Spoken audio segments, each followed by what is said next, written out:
अस्सलाम वालेकुम dear students. आज के इस लेक्चर में बात करेंगे एरर डिटेक्टिंग कोड पर कि इसको कैसे जनरेट किया जाता है, उसका पर्पस क्या है। कम्युनिकेशन सिस्टम के अंदर एक हमारे पास होता है ट्रांसमीटर, उसके बाद चैनल होता है और फिर रिसीवर होता है। ये तीन मेन कंपोनेंट्स होते हैं। तो नॉर्मली ट्रांसमीटर क्या करता है, जब मैसेज ट्रांसमिट करता है तो मैसेज के हर कैरेक्टर के साथ एक पैरिटी बिट को कंप्यूट करता है।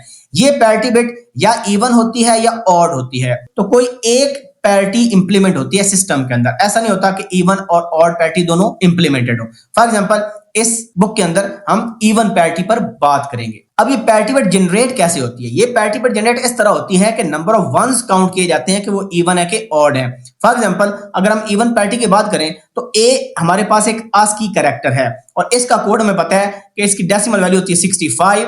आप उसको 64 + 1 करके भी लिख सकते हैं। 7 बिट्स की फॉर्म में इसको रिप्रेजेंट करें तो 64 वाली यानी एमएसबी बिट 1 हो जाएगी और एलएसबी बिट 1 हो जाएगी, बाकी बिट्स 0 हो जाएंगी। ये पहली बिट है, दूसरी 0, तीसरी 0, चौथी 0, पांचवी 0, छठी 0 और सातवीं बिट 1 है। ये 65 का आस्की बिट कोड बन गया। अब सेंडर ये करेगा जो 8वीं बिट कंप्यूट करनी है उसको हम पैरिटी बिट कहते हैं। ये काउंट करेगा नंबर ऑफ वंस। इसमें देखें नंबर ऑफ वंस कितने हैं, 2 is already an even number, तो लिहाजा वो जो पैरिटी बिट को क्या कर देगा, 0 कर देगा। पैरिटी बिट का मकसद ये है कि टोटल नंबर ऑफ वंस को हमने इवन बनाना है। यहां पर number of ones already even थे, इस वजह से आप देख सकते हैं यहां पर कि पैरिटी बिट उसने क्या अटैच कर दी, 0 कर दी।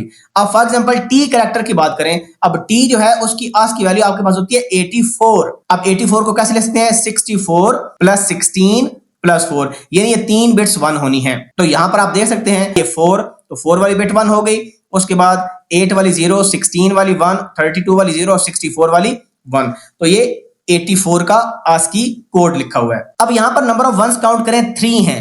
तो 3 क्या है, एक ऑड नंबर है, लेकिन हम इवन पैरिटी को इंप्लीमेंट कर रहे हैं तो हमने इवन बनाना है 3 को। इस वजह से आप देख रहे हैं कि जो पैरिटी बिट है वो क्या हो गई, वो 1 सेट होगी, क्योंकि पैरिटी बिट 1 करेंगे तो total number of ones in 8 bits कितने हो जाएंगे, 4, which is an even number. तो जो सेंडर है वो ऐसे पैरिटी बिट कंप्यूट करके ट्रांसमिट करता है रिसीवर साइड पर। अब इसी तरह अगर हम ऑड पैरिटी की बात करें तो ऑड पैरिटी में नंबर ऑफ वंस को ऑड बनाना होगा।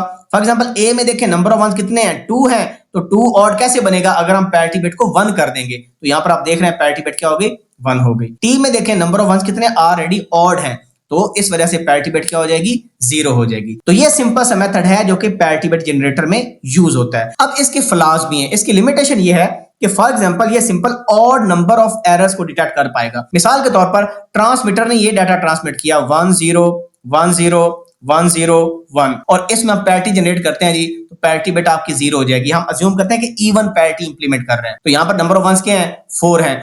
ये जब रिसीवर साइड पर जाएगा तो अगर तो सिंपल इसमें ऑड नंबर ऑफ चेंजेस हुई, फॉर एग्जांपल अगर इस बिट पोजीशन को हम चेंज करना चाहें, ठीक है, तो हमारे पास क्या आ जाएगा, अब ये वाली बिट चेंज हो गई है। अब रिसीवर दोबारा पैरिटी कंप्यूट करेगा तो देखें 3 और 2 5, तो नंबर ऑफ वंस क्या है, 5 जो कि ऑड है। तो इसका मतलब है ये जो मैसेज मुझे रिसीव हुआ है इसमें एरर है, तो उस केस में क्या भेजेगा, ये नैक भेजेगा। इसको हम कहते हैं नेगेटिव एक्नॉलेजमेंट। और इसका भी एक आस्की कोड होता है जो कि फिक्स है, जो कि लास्ट लेक्चर में मैंने आपको बताया था। ये देखें नैक है, ये नैक का आस्की कोड है। पहले 0 0 1 आएगा और उसके बाद 0 1 0 1 आएगा, लेकिन इसको भी उसने इवन पैरिटी में कन्वर्ट करना है। तो ये आप देखें 0 0 1 और 0 1 0 1। अब देखें नंबर ऑफ वंस कितने हैं, 3 है, तो इसको इवन बनाना है। तो पैरिटी बिट 1 कंप्यूट करेगा और इसको भेज देगा सेंडर की तरफ। जब उसको नैक मिलेगा, नेगेटिव एक्नॉलेजमेंट, तो सेंडर को पता चल जाएगा कि मैसेज में एरर था, वो उसको रीट्रांसमिट करेगा। मल्टीपल टाइम रीट्रांसमिट कर सकता है अगर बार बार नैक रिसीव हो, लेकिन उसका भी एक अपर लिमिट होती है कि आप 10 मरतबा कर सकते हैं, 12 मरतबा कर सकते हैं। उसके बाद फिर वो सिस्टम को ट्रांसमिट कर देता है कि कुछ और इशू है जिसकी वजह से एरर आ रहा है। तो इस केस में तो नैक आ गया, लेकिन लेट्स सपोज मैं इस बिट को भी चेंज कर दूं, इसको भी मैं 1 कर देता हूं और इस बिट को भी 1 कर देते हैं। यहां पर मैं करने लगा हूं, ये बिट नंबर 3 है, हम इसको भी 1 कर देते हैं और उसके बाद इस वाली को भी 1 कर देते हैं। अब देखिए दोबारा कंप्यूट करें number of ones receiver side पर, ये 3 4 5 6 7 तो ऑड आ रहे हैं। तो इसका मतलब क्या हुआ कि एरर है, क्योंकि इवन पैरिटी इंप्लीमेंट हो रही है, नंबर ऑफ वंस इवन नहीं है रिसीवर साइड पर, तो नैक ही ट्रांसमिट होगा। तो जब नंबर ऑफ एरर्स आपके ऑड होंगे 1 3 5 और 7, तो उस केस में नैक जाएगा, लेकिन अगर इवन चेंजेस होंगी फिर नहीं जाएगा। वो कैसे? फॉर एग्जांपल इसी कोड को दोबारा लिखते हैं 01010101। ये आपके पास 8 बिट्स हैं और इवन पैरिटी में है। अब मैं चेंजेस ऐसे करता हूं, फॉर एग्जांपल मैं इस बिट पोजीशन को चेंज करता हूं और साथ इस बिट पोजीशन को चेंज करता हूं।